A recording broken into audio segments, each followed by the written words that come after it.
ఆమేన్. అయితే ఒకటి, ఆయన పెట్టే కట్టడలు అనుసరించి మీరు నడవాలంటే ఈ గ్రంథం చదవాలి. ఆయన కట్టడలను అనుసరించి నడువ నేర్చుకున్నట్టుకు వాక్యం అండి బాబోయ్. అంతేగాని పొలాలు పెట్టడానికి అది వాక్యం. అమ్మా మహిళా మండలి డాక్టర్ గ్రూప్ వినండి అమ్మా. నాయన పుల్ల పెడుతున్నానయ్యా, మంచి వాక్యం రావాలి ప్రభువా. బా నా బంగారు తల్లి కదమ్మా, ప్రపంచంలో నీలాంటి పరిశుద్ధురాలు దొరకదు తల్లి. పెట్టింది పొల్ల.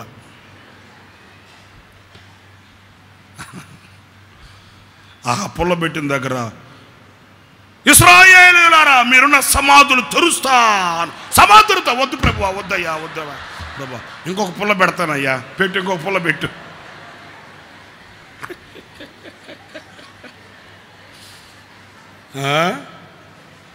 ఇన్ని తెక్క పనులు.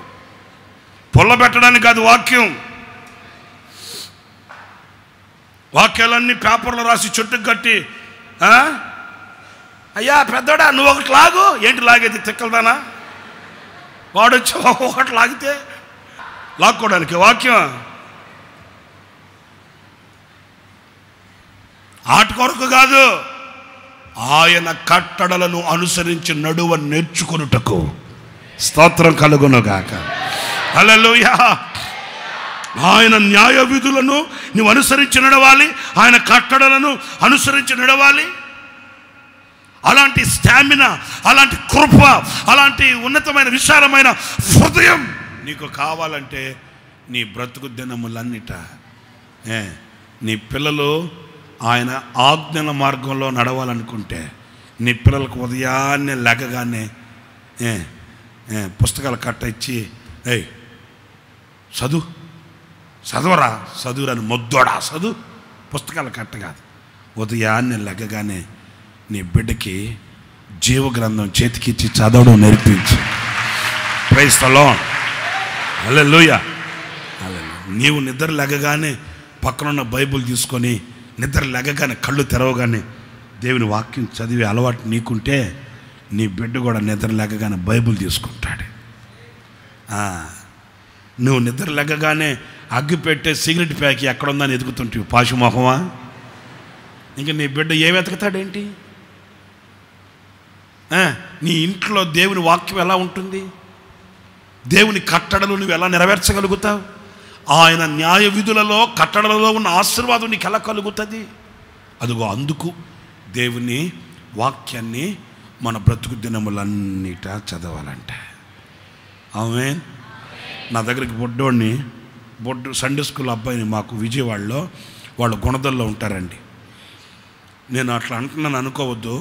వాడిని మీరు చూస్తే వాడిని ఇక్కడ నిలబెడితే నేను కరెంటు కనుక పోయిందనుకో అస్సలు కనబడాడు.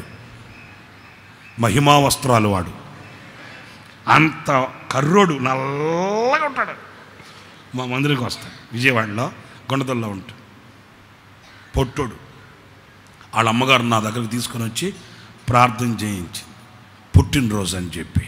సరే ప్రార్థన చేసిన తర్వాత, అన్న దేవుడికి ఇంకా జ్ఞానం వచ్చేటట్లు ప్రార్థన చేయి అన్నా అనింది. ఏమ్మా అన్నాను. ఇంకా వాక్యాన్ని వీడు చదవాలి, వాక్యాన్ని బట్టి పెట్టాలి, అలాంటి కృప ఇవ్వాలన్నా. అట్లా అంటే రేయ్ వాక్యం చదువుతున్నావా అన్నాను నేను. మీరు నమ్మండి, 119వ కీర్తన చెప్తాను నేను, చెప్పమంటావా అన్నా అన్నాడు. బుడ్డోడు. నాకు ఈ సందర్భం వస్తుంది ఈరోజు అనుకుంటే నేను అన్ని ఎక్కించుకొచ్చేవాడిని కారులో. నిజం.